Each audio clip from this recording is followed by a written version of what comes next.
Fala pessoal, tudo bem com vocês? Nesse vídeo eu vou te contar os 5 pecados de Dorival Júnior desde que ele chegou ao Corinthians. E também o Fabinho Soldado falando sobre saída de Yuri Alberto, mas também a possibilidade de reforços. Chega mais, eu sou o Chico Garcia, inscreva-se no canal e vamos juntos. Vamos lá, turma, separei aqui os 5 pecados de Dorival Júnior, que eu sei está começando o seu trabalho, eu sei que tem muito torcedor ainda chateado, porque a coisa ainda não aconteceu.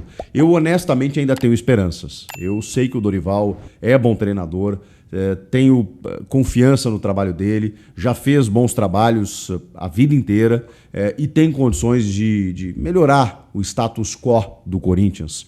Vejam o Cruzeiro, por exemplo, que caiu na Copa Sul-Americana, focou no Brasileiro, hoje está ali disputando nas cabeças. Não estou dizendo que isso vai acontecer com o Corinthians, mas daqui a pouco a Sul-Americana não fosse um objetivo, né? E se tiver o Brasileiro com mais cuidado, daqui a pouco o Corinthians pode ter uma condição mais confortável. E na Copa do Brasil acho que tem uma boa chance aí de avançar significativamente. Então tem a parada do Mundial, tem treinamentos que, segundo os próprios jogadores, né, e todo mundo que entende o contexto do Corinthians sabe que o Dorival não conseguiu ainda dar treinos a pleno, né, comandar um time, definir um sistema, uma equipe, porque muitos jogadores machucados, desgastes, necessidades, quarta e domingo, jogos de 3 em 3 dias, então eu entendo, ok. Vamos dar esse crédito, pelo menos eu darei. E aí depois sim a gente pode cobrar, porque tem algumas situações que ainda não estão funcionando e elas independem de uma parada, independem de uma pausa de mais tempo para treinar, são convicções que o Dorival está tendo e por isso eu separei aqui os 5 pecados que o Dorival vem cometendo no time. Tomara que ele reconsidere alguns, né, para a gente ver uma melhora na sequência ali, se não agora, depois da pausa do Mundial. O primeiro deles é algo que a gente já está cansado de falar aqui, que é André Carrilho, mais por fora do que por dentro. Nesse último jogo, contra o Huracan, ele começa por fora, mas ele joga mais por dentro, busca o jogo mais por dentro. O Dorival até falou que ele tem liberdade para isso, mas invariavelmente ele é colocado numa ponta e tem como convicção do treinador, pelas entrevistas coletivas, de que ele pode render por ali. E é claro, ele já jogou por ali, jogou a vida inteira ali. Joga aberto pelo lado direito, é um cara que tem versatilidade, mas me parece que Ramon Dias reinventou a posição do André Carrilho, jogando mais por dentro na criação do time. Sem o Rodrigo Garro, o Carrilho foi uma peça fundamental da equipe, esse ano inclusive.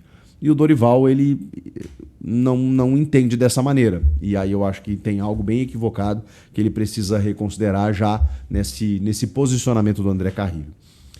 O segundo pecado, né, a segunda medida do Dorival Júnior é justamente Maicon de primeiro volante. Primeiro, Maicon titular. Segundo, muitas vezes, Maicon como capitão. E terceiro, Maicon como primeiro homem. Até porque o Corinthians tem um jogador que faz essa função e bem, que é o Ranielli. Eu sei que muitas vezes muitos técnicos colocariam ali o Breno Bidon, jogadores técnicos para ter uma dinâmica diferente, ter uma saída qualificada e tal. O Maicon, em característica, acho até que é esse cara. Mas o Maicon, cara, ele não consegue, né, ter a regularidade, aquele Maicon lá que foi vendido para o Shakhtar em 2018, ele nunca apareceu no Corinthians, infelizmente, porque eu acho que é um filho do terrão que poderia corresponder, mas não é o que acontece. Então, essa insistência do Dorival no Maicon como titular e primeiro volante, trata-se do segundo pecado dele. O terceiro é justamente porque ele mexe em todas as outras funções, como no caso do Ranielli. O Ranielli, ele é um bom primeiro volante. Aliás, ele é um belo primeiro volante. Ele protege bem a defesa, ele às vezes tem uma saída de bola qualificada, ele por vezes chega um pouco mais à frente para tabelar. Agora, ele não pode ser o cara que pisa na área para concluir. Ele não tem essa característica.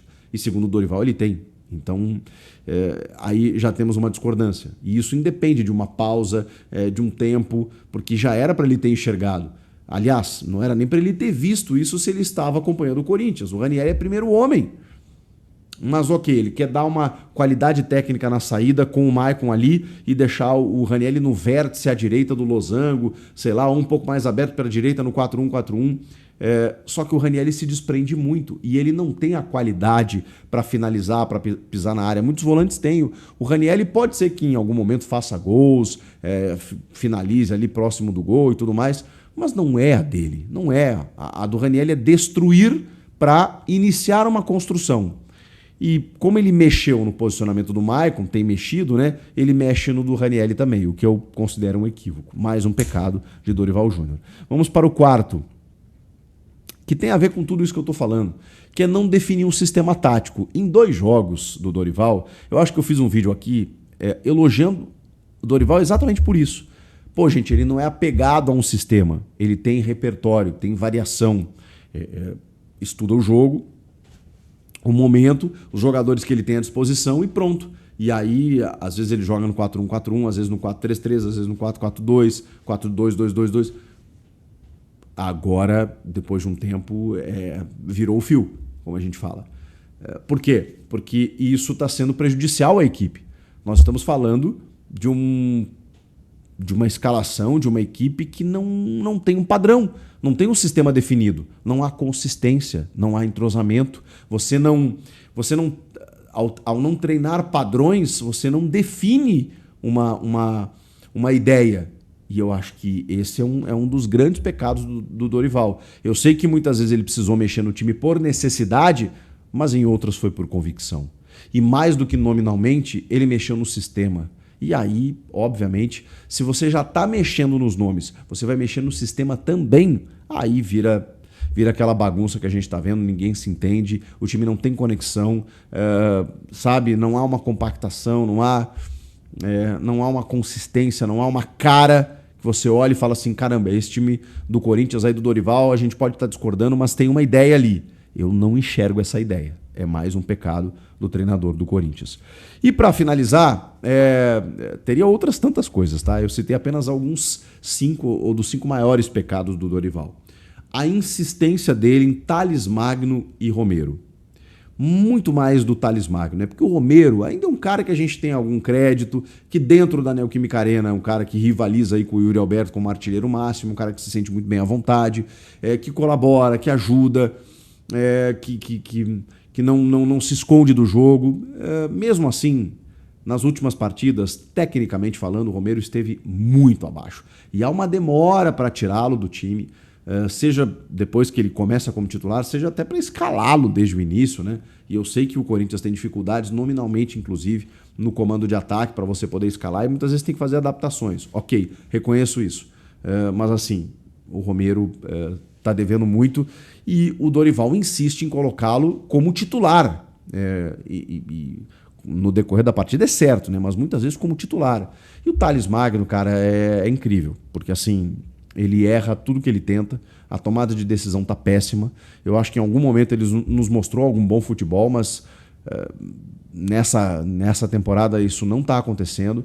E, por exemplo, nesse jogo da Libertadores aí contra o Huracan, por que não era um jogo para o Héctor Hernandes daqui a pouco alçar uma bola, jogar uma bola lá para o centroavante, fazer um pivô? O Corinthians estava pouco atacando, mas não, Thales Magno para fazer aquela correria que é de uma usina para acender uma lâmpada, né? De uma usina para acender uma lâmpada. Ele corre e nada. Corre, pedala e nada, né? Um triatleta, o Thales Magno, com perdão da piadinha, da redundância aí, mas é impressionante. A insistência do Dorival Júnior nesses 2 jogadores também representa um dos grandes pecados do seu comando no Corinthians.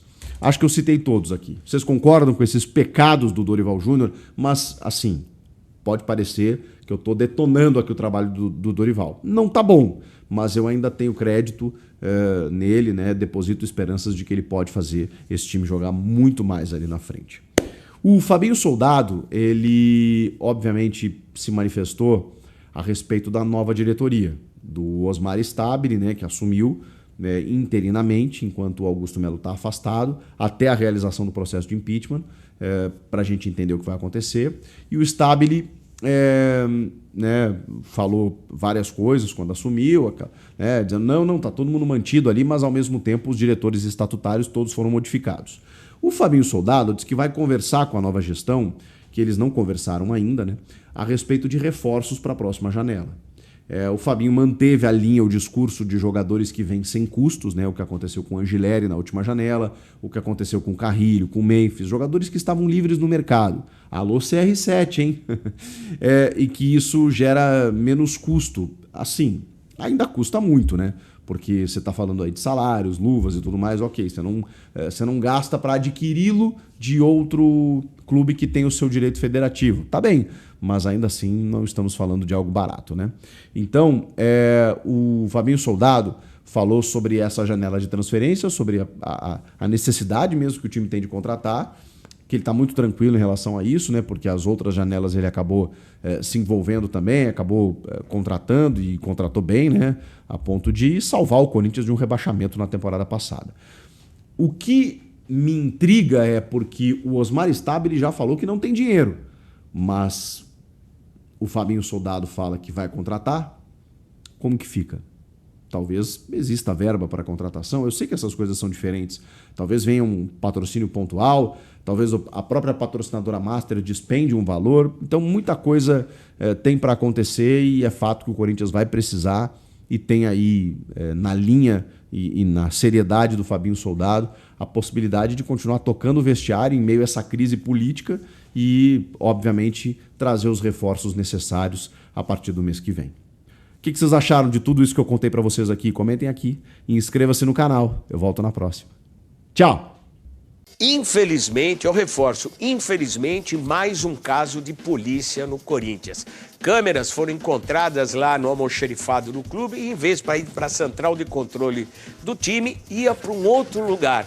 E a suspeita é que isso acobertava um desvio de material, uma situação que já aconteceu e foi denunciada por uma outra pessoa que já saiu da direção, um funcionário que era ligado ao controle de TI do clube. Enfim, notícias no Corinthians, notícias ruins não param de chegar. E o clube, no meio dessa situação toda, tenta sobreviver. E o time, então, conseguir melhores resultados.